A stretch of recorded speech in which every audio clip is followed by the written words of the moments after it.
I told Amy what a great job she did.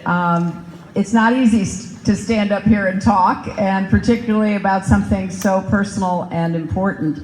And I'm very grateful that she did this evening.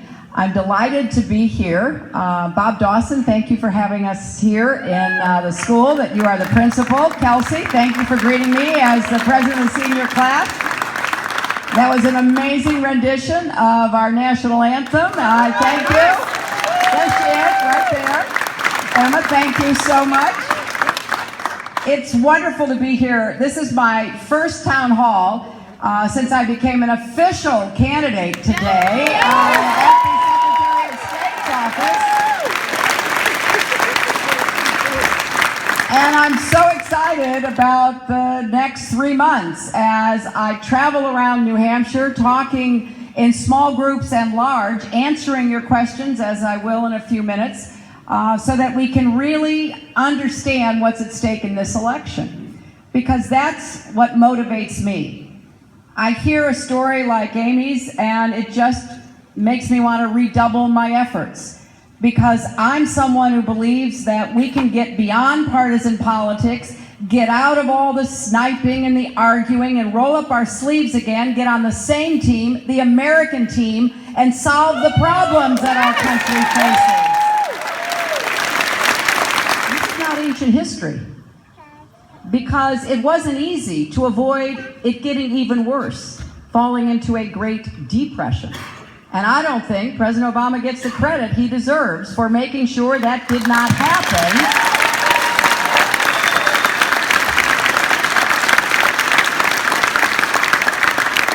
And I want us, now that we are standing, to start running again.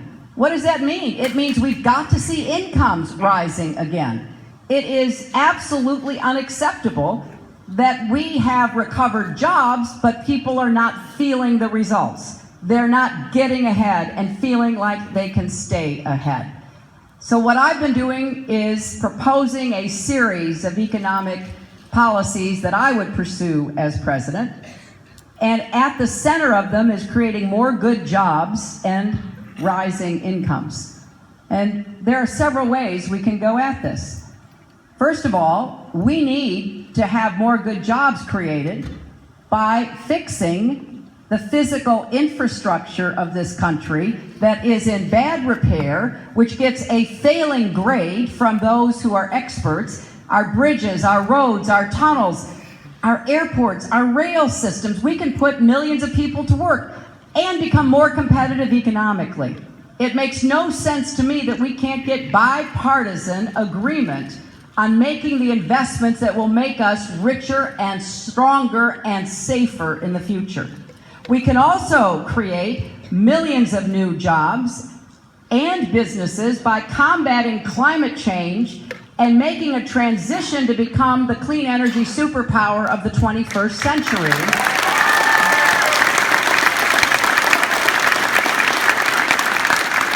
This is something else I don't understand. You know, in the 2008 Republican platform, there was a commitment to combating climate change and a commitment to clean renewable energy. Now, 7 years later, heading into another election, the candidates on the other side, you ask them about climate change and they say something like, well, I'm not a scientist. You know, my reaction to that is go talk to a scientist and actually listen, because it is a serious, real problem, but it's also an opportunity. There is no reason we can't, in this transition away from fossil fuels, using wind and solar and advanced biofuels, have an economy that is going to be even stronger. You know, when I'm not in New Hampshire, I spend a lot of time in Iowa. They're already getting one-third of their electricity from wind. They have an unemployment rate below 5% because they got really smart. They not only are installing the wind turbines, they're now manufacturing them. And they're using their community colleges to help train young people to have the skills they need in advanced manufacturing. Every wind turbine has 8,800 parts. So they can't fill all the jobs for machinists and tool and die makers. So they have more than 7,000 people already working in wind. There's so much we can do, but we're locked in this really unfortunate debate where we're not doing what we're capable of doing. So I will support the steps that the president has taken on clean energy, on combating climate change, but I want to go further. I want us to set some big goals. By the end of my first term, I want us to have installed 500 million more solar panels. And I want us, by the end of my second term, to have enough clean energy to power every home in America. And today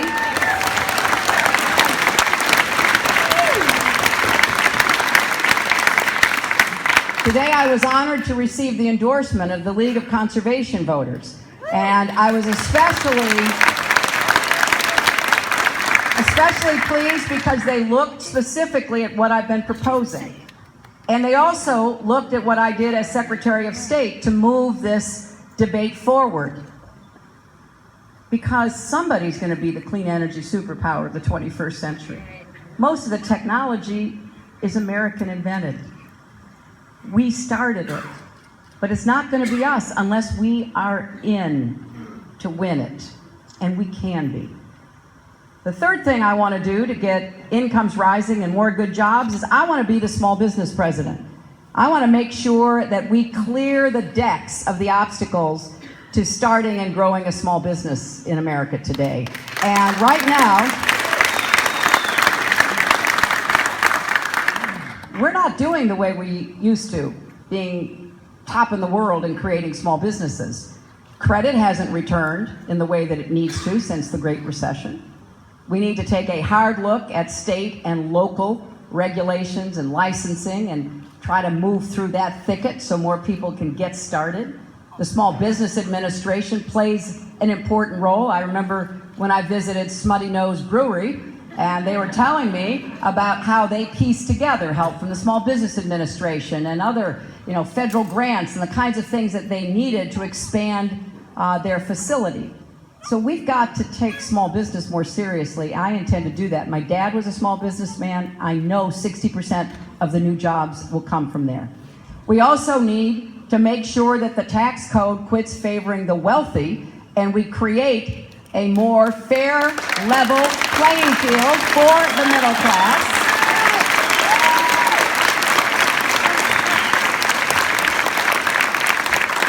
I've been calling for some of these things for years now. I called to end the carried interest loophole. I called to end the tax deductions and the other benefits that corporations get for moving jobs overseas. I'm going to do everything I can as your president to finally get a tax system that works for the vast majority of Americans, not just for those who can afford the people to go and argue with Congress to get what they need out of it. And we're going to deal with some of the injustices in the system that have put too much of a burden on the middle class and too little of a burden on the wealthiest, because they should pay their fair share for making this country work.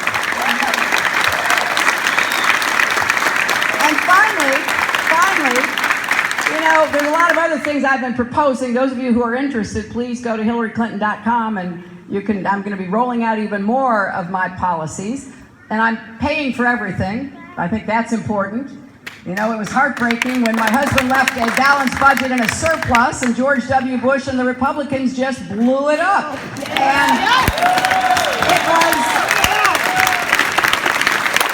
it was so distressing to me. I was in the Senate. I thought, okay, we get there, we've got a balanced budget and a surplus. If we stay on this same path, we could actually pay down the national debt. But President Bush had other priorities, and one of them was slashing taxes much more than we could afford. 2 wars that he wouldn't pay 1 penny for. First time in American history that ever happened. Taking his eye off of the financial markets and the mortgage markets, and you know where we ended up. So everything I'm proposing, I have a plan to pay for. But the final thing I want to mention about raising incomes seems pretty obvious, but bears repeating. And that is, finally, we're going to give women equal pay for equal work in this economy.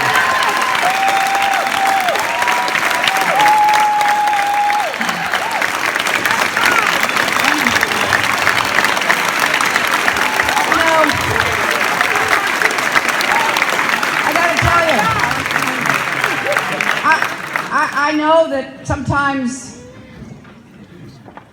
when I advocate for equal pay and raising the minimum wage, and which is a woman's issue too, because 2/3 of minimum wage workers are women, sometimes the Republicans accuse me of playing the gender card. And I have to tell you, if advocating for equal pay for equal work is playing the gender card, deal me in, because it is so wrong for us in 2015 to even be talking about this issue. And I cannot tell you how many people come up and raise it with me and tell me their story. I mean, one of the problems is there's no transparency in pay, and a lot of times people don't know they're not being paid equally. So I met a young man here in New Hampshire a couple of weeks ago. He said, I want to tell you why I'm for you. I said, great. He said, it's because I had my first real job when I was 17. I was a cashier in the same store where my mother worked. He said, I was really excited about it, and I went to work early, and I stayed late, and I did everything that I could. And then I took my paycheck home, and I showed it to my mom. And her face fell, and I looked at her, and he asked her, what's wrong? And she said, I've been working there for 4 years. You're making $1 more an hour than I am.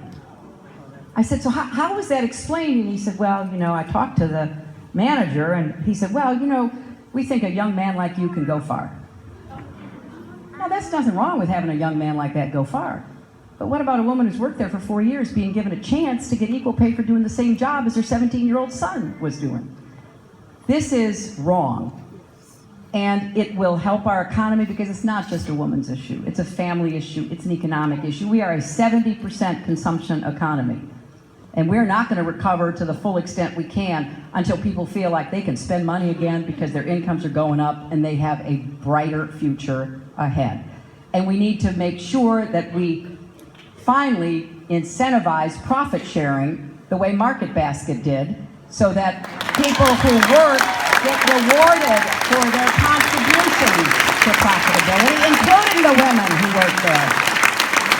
Now look, there's a lot of other things that go into growing the economy and